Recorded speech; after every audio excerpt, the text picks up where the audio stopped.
դատը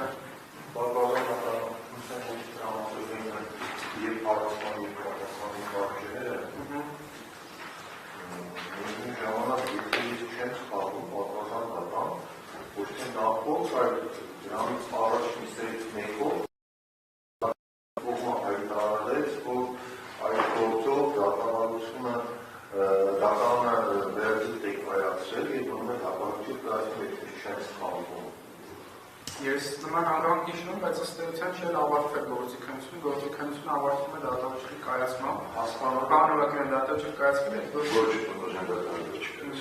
օրենքների համցած ժամկետ է դավի, դրանք լինելով է դու։ Ինչն է այդ համցած ժամկետը։ Վերջից հետո պետք է արդեն դատավճիռ կայացվի։ Նման անդամով կողքի ըստ էության ժամկետի սահմանափակում չկա, 14 ժամկետում նիստ են, բայց ըստ էության սահմանափակում չկա, կարելի լրացուցիչ դատասում մի քանի ամիս էլ պետք է ըստ էության նորմալ ոչ չի։ Բազական տրամադրեմ լավ, բայց մենք այսպես որ չկարողանանք այս հարցի հետ կապված, իհարկե կտրամադրենք նիստից հետո, երկրային միջնորդությունն էլ խնդրեմ ներկայացրեք այս սրա հետ կապված, ծավալների մասով, ապացույցների Պատմական դատան, նման պարագայում իսկ միջնորդության դատան դավիրել և որպես լուծա հաստատներ, փոխսագետ, Իգոր Յուրևիչ Միխայովին հասցեն նշված է եզրակացության մեջ, եթե պետք է ընդգծեմ, քաղաք Մոսկվա, Սիմեոնովսկայի երկու կոպտորակներ մի քիչ հասկանալի եկեղեցից, երկրորդ հար, 17 սենյակ։ հասցեն հստակեցվում է, Եզրակացության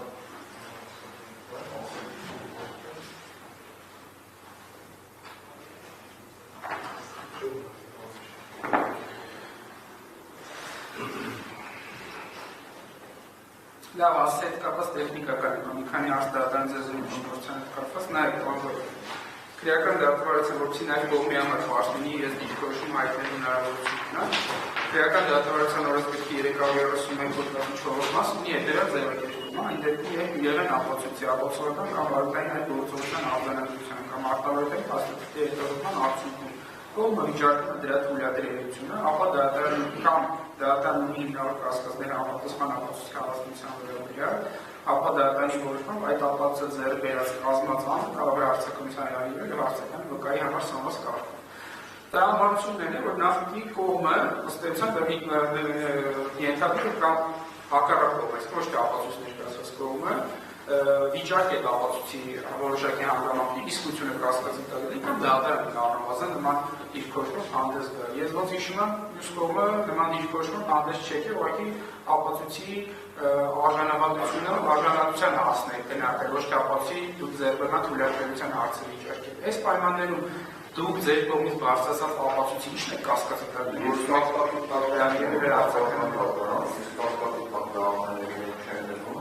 Խնդիրը հետեւյալն է կայանում, որ եթե դա որպես փոխանցության եզրակացություն եւ մյուս կողմը կասկածի տակ փոխել դնել, բնականաբար է դեպքում, բայց քանի որ դա որպես փոխանցության եզրակացություն չճանաչվեց, նրանից ելնելով պաշտպանական կողմը դեպքում է, որ անհրաժեշտ է համարում պաշտպանություն իրականացնելու համար տվյալականներին նաև հրավիրելու եւ բացատրելու։ Պարոն Զաքարյան, այստեղ նաև արտավարության փաստաթղթի մասին է խոսում մեջբերված նորմա դատարանի կողմից եւ մեջբերված նորմա։ Եվ դատարան արտավարության փաստաթղթ ճանաչել ճիշտ է ձեր կողմից ապացույցն, որում եթե լավ եք հիշում, ընդգծեց, որ դատարան արտավարության փաստաթղթ ճանաչելով ձևին ընդհանրապես կապել, բովանդակությունը բնականաբար քննարկեն համատեսում ինչ-որ բովանդակության երևույթ, այսինքն դատարանի համար մեծ հաշվով տարբերություն չկա։ Այդ փաստաթղթի անվանումը կլինի փորձագետի եզրակացություն, թե արտավարության փաստաթղթ, որտեղ փորձագետը ձեր կողմից մատնաշված անձը որոշակի դիտարկումներ է, այսինքն ձևի առումով դա համապատասխանել արտավարության փաստաթղթի ձևին։ Հիմա ըստ էության մենք ունենք մեկ կարգավոր այդ ապացույցը ձեռք բերած անձին արձակնելու քրեական դատավարության օրենսգրքի 332-4-րդ դուք ասում եք ես իմ բերած ապացույցը կասկածի տակ չեմ դնում, բայց քանի որ փորձագետի եզրակացություն չի արտավարութային է, եկեք արձակնենք։ Այդ հոդվածը նաև արտավարութային է վերաբերում, կապ չունի ապացույցի ցանկացած տեսակին է վերաբերում։ Հիմա մենք բերենք ինչի շուրջ արձակնենք, ինչ լրացուցիչ հարցեր ունենք տալու, որը որ բաց է մնացել ձեր եզրակացության, որը ձեր մոտ խնդիր առաջացրել։ Մեր մոտ դա խնդիր չի առաջացել։ Բայց հիմա միջնորդության մյուս կողմը ես ինչքան հասկանում եմ, խնդիրը առաջացրել մեղադրանքի կողմը։ Բայց մեղադրանքի կողմը առանձնական այս պայմանությամբ նման միջնորդությամբ հանդես չէ արձակագրության մասով։ Երևի թե լսենք իրենց դիրքորոշումը։ Հետո մսա մեղադրանքի կողմը է դիրքորոշումը։ Շատ Տիկին Վարդանյան, դուք թե պարոնավակ Ես ավելի կողմանդար գալիս կամ ավելի հիմնավորված երևի թե տեսակետ կներկայացնեի, եթե իրոք պաշտպանության կողմը նշել, թե որ մասով կամ ինչ մասով, ինչ չափով մասով է այդ պրոցեդուրի եզրակացությունը, այսպես ասած, կասկածանքի տակ դեպքում իրար կողմից եւ ինչ հանգամանքներով պայմանավորված։ Հիմա միջնորդություն է ներկայացնում առանց հիմնավորման։ Չէ՞ որ պետք է հասկանալ ինչն է կասկածանքի տակ դնում, որ դրան համապատասխան տեսակետ ներկայացվի կամ դիրքորոշում հայտնել։ Հաստորեն ստացվում է մի իրավիճակ, ուղղակի դա կամ արտահայտություն է, կամ ուղղակի բարի ցանկություն է, փորձագետի դատարանում հարցաքննելու, բայց այդ բարի ցանկությունը կամ այդ կամքը պետք է որևէ կերպ հիմնավորված լինի, դրա դեպքում որևէ կերպ հիմնավորված չէ։ Հետևաբար փորձագետի հարցաքննելու վերաբերյալ նշանակությունը ընդդեմ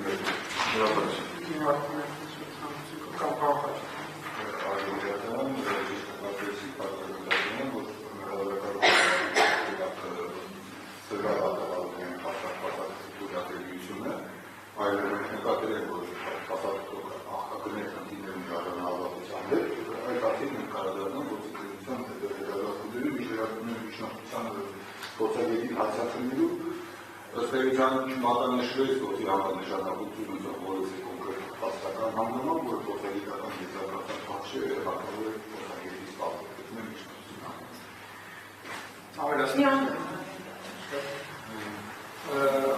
Պարոն այս մասով եթե ինչ-որ դիտարկում եք, ընդդեմ եք ավելի ձեր միջնորդում, թե ոչ։ Նրանք առաջինների միջնորդությունը հետևյալ նպատակներ հետապնդում,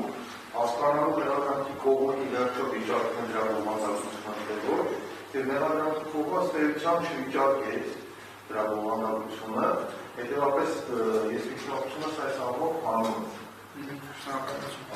Ես ենթադրում եմ աշխարհում նաև մյուս կողմի դիրքորոշումները այս հարցերի հետ կապված ապացույցների վերաբերության թույլատրելիության ավելի արժանապատվության մասով եզրափակիչ ելույթներով հանդես կգա, կարծում եմ ժամանակի արդեն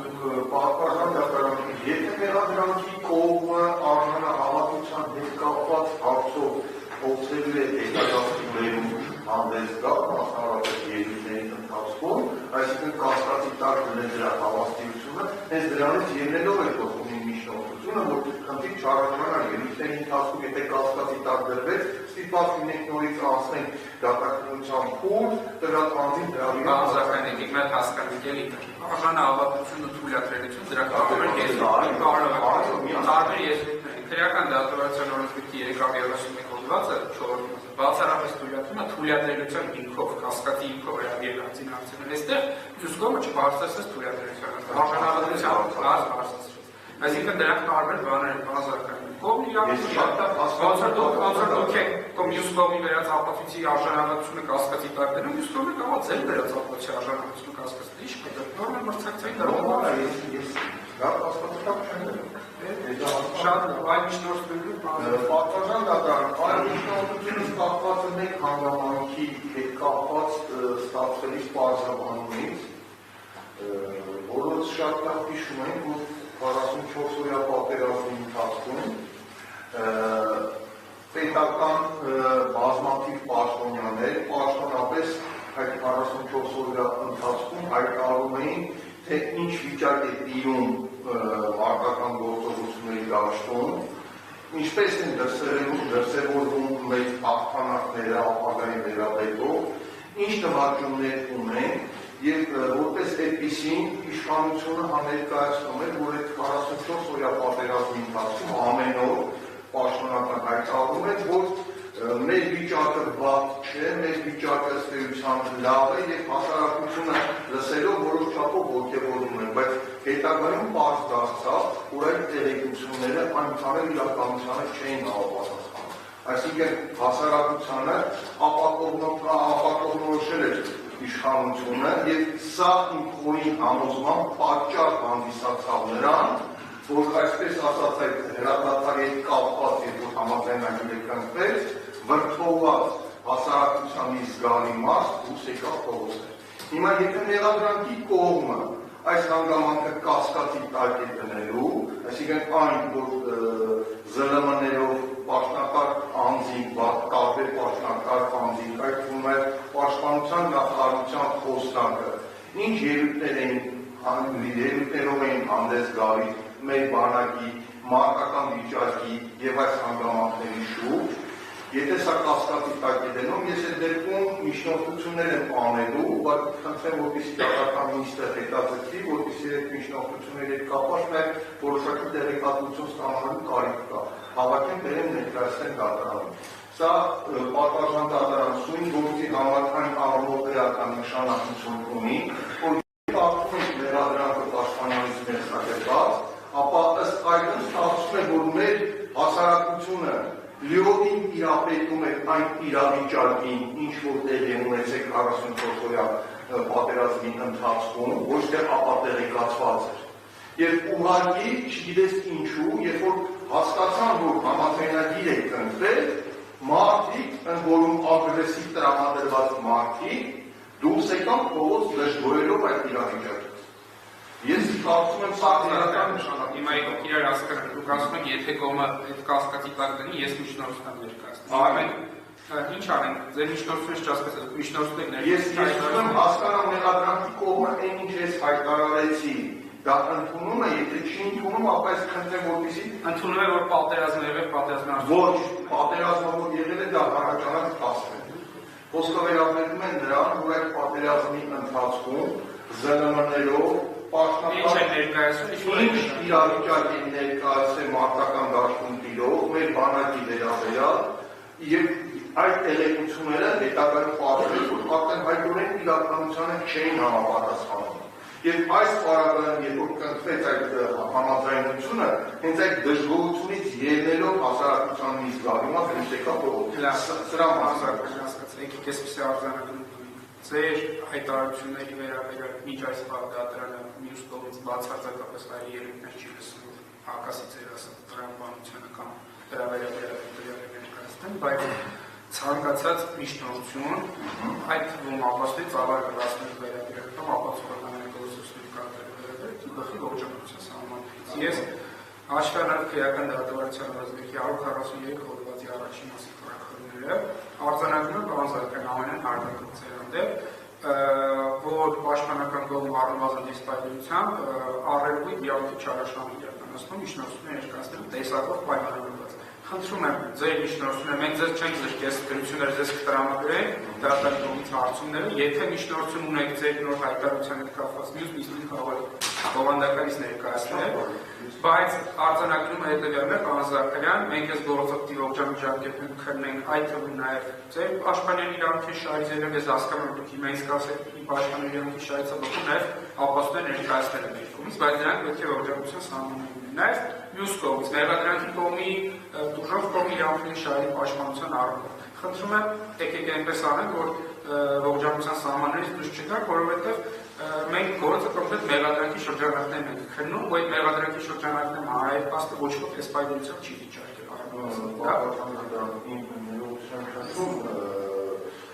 Եթե հիշում եք, մի քանի վկաներ, երբ որ բացակայեցին դատարանում,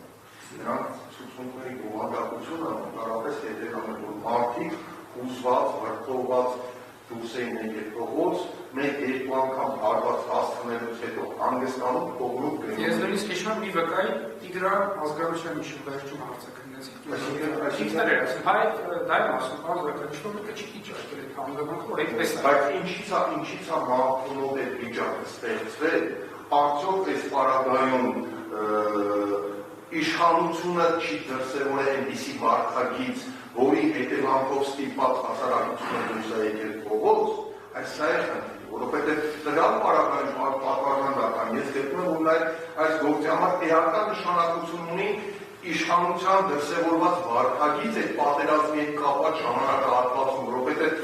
տվյալ պարագայում ինչ են անձին դուրս եկել փողոց, ինչ նպատակով եւ ինչ հոգեկան վիճակի մեջ են գտնվել, սա էական նշանակություն ունի նաեւ հարցի հետ կապված որովհետև արտաժանական ըստ մեղադրանքի, եթե կարդում ենք, անձին դուրս է եկել փողոց եւ մի շարք անձին եկում նաև պաշտպանալիս մերսագրվում է ու ուղղակի դիտավորությամբ սպանելու փորձ, բայց ինչի Անձնական դուք ձեր ասացին հենց հակասում եք մեղադրանքի բովանդակության ձևակերպումից, որտեղ հստակ նշված է, որ այդ իրադարձությունների աղբյուրը հանդիսացել է 44-րդ պատերազմի արդյունքը։ Բայց մեղադրանքի պատվաժան դատարան, ես չեմ ասում արդյունքը չի։ Չէ, հենց մեղադրանքի ձևակերպման մեջ է դեպքում։ Այսինքն որ իշխանությունը ապատերեկացրել է հասարակությանը եւ դրանից ելնելով է հասարակությունը։ Պատերազմի արդյունքը բոլորիս է հայտնի է ինչ է եղել, դա է պատճառը, ամեն դեպքում ցանցած։ Շատ բարի, ես նիստին ունեմ իշխանությունը համապատասխան։ Դրական արձանագրումն իրականացրեց իրավունքի առողջ շրջանային կազմված հայտնությունները հաշվառելով համապատասխան կարգավորումներ։ Հիմա այլ միջնորդներ չկա, այս բանությունը։ Ես այսպես արձանագրում եմ դատարանը 17:30-ին երկու մեղադրյալների մասով ներկայացրել խախտամիջոցների հարցը պետք է քննարկենք այն ամենայնի ստեցան հաջորդ նիստին լսենք բազարքանի մյուս միջնորդները եւ մեծ աշխատ երկու նիստեր կարող եք պայմանավորել արդեն ոնց հասկանում եմ միջնորդների լուծումով պայմանավորված կամ ավարտական փուլի կհասնենք կամ միջնորդների լուծումով Տեսեք, ես դուք հասկացա, պաշտպանը ցանկանում է շուտ տեղեկատվություններ ներկայացնել, թե միջնորդի որ դատարանը ձեռք բերի, ինչու է սա անում։ Ես ոնց հասկացա անձանց հարցականության մասին է ձեր միջնորդություն, չէ՞, բարձրացել։ Չէ, ես հասկացա, որ շուտ տեղեկատվություն ստանալու դատարան տեղեկատվություն ստանալու դատարան ներկայացնել, ոչ թե դատարան ինչ-որ միջնորդություն ներկայացնելը, որ դատարան է ձեռնարկել։ Իրոք էսպես է, լավ հասկացա ձեր բանը։ Եթե նման ցանկություն եք բանալություն ներկայացնելու, կարող եք միանգամից տեղեկատվությամբ ներկանալ միջնորդություն ներկայացնել, հասկանալ, եթե ձեր միջնորդությունը բարում եք միանգամից ներկայացնել, իսկ չհետաձգեք տեղեկատվությունը։ Այնուամենայնիվ մենք նույնիսկ տարակից հանել եք, որտեղ դուք Հայաստանի չեք